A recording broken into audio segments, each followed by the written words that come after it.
What's up, homies? Today we're going to talk about different surfboard shapes.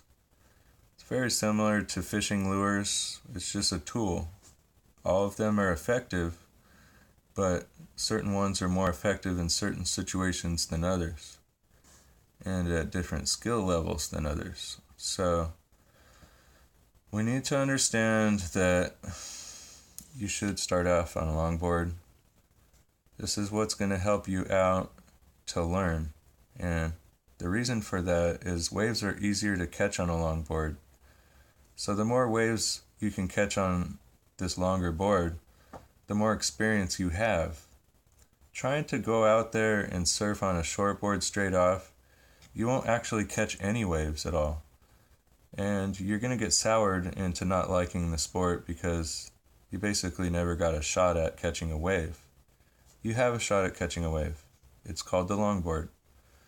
So, I started off about 8'2". I had an 8'2" board. This is a fun board. It's just a short longboard. No difference. The shapes are the same. Basically, you can turn a little bit easier on it, but you get some of the qualities of the floating buoyancy of a longboard. They're a little bit more flat, as where a short board is a little bit more curved, and that helps you glide over the water a little bit easier. But it'll have its limitations. You can't just shred on your fun board like I used to when I was a kid. You have to stand all the way on the back of it to get it to shred around most of the time, and it has its own little fun nose riding abilities to it where you could run back and forth on it. And it's good to learn on a longboard where your weight distribution is properly supposed to be at certain times, because when you're paddling in, it's better for it to be on the front, and then once you stand up, it's better to be on the back. And you learn all that from a longboard. Now when you get on a shortboard, it's going to be a lot more of a learning curve, like push the nose down and then stick both of your feet up.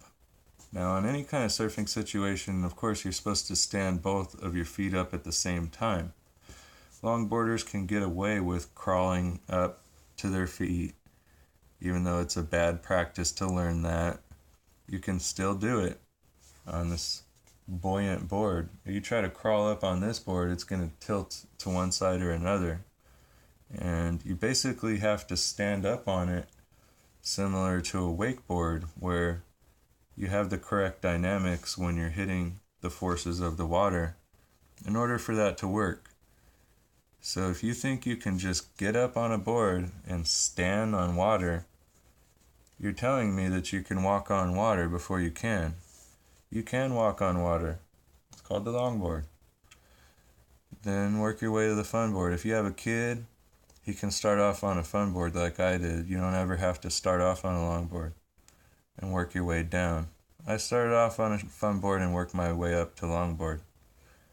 The problem is, when you're buying a fun board, is not to get confused with a gun. A gun is not a fun board. It doesn't have the same qualities. It's thicker. Guns are really thick and they float good, but they don't really turn.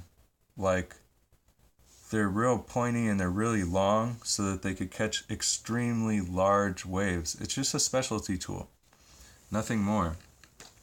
If the waves get extremely big, people will come out with these.